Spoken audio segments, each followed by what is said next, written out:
নমস্কার।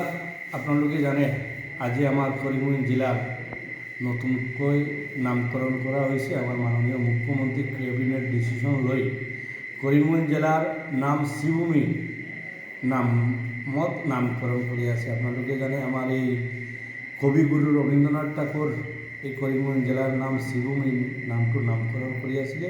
আর দীর্ঘদিনের পরে এটা ডিমান্ড আসলে, দাবি আসলে, বিভিন্ন সংগঠন বিভিন্নভাবে বিভিন্ন সময় এটা ডিমান্ড করিয়াছিলে, কিন্তু কেতিয়া ওই আশাটো আমার স্বপ্নটো পূরণ হওয়া নাই।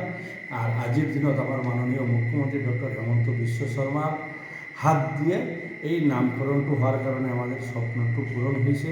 আর আমি মনে করি আমার মাননীয় মুখ্যমন্ত্রী ডক্টর হেমন্ত বিশ্ব শর্মা না থাকিলে, মুখ্যমন্ত্রী না থাকিলে এই যে আমাদের যে স্বপ্ন, আমাদের কবিগুরু রবীন্দ্রনাথ দেওয়া নাম শ্রীভূমি, এই শ্রীভূমি নামটো আমাদের স্বপ্ন পূরণ নহলে হয়।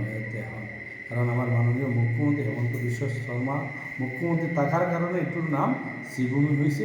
এর কারণে আজি পুরা করিমগঞ্জ জেলাকে বিভিন্ন দল সংগঠন, যুবক থেকে ধরে যুবতী সবাই মিলে মাননীয় মুখ্যমন্ত্রীর ধন্যবাদ এবং কৃতজ্ঞতা জানাই আছে। আপনাদেরকে দেখিছে সোশ্যাল মিডিয়া খুলিলে আজি এঠাই যে সবে মিলে মাননীয় মুখ্যমন্ত্রীর ধন্যবাদ এবং কৃতজ্ঞতা।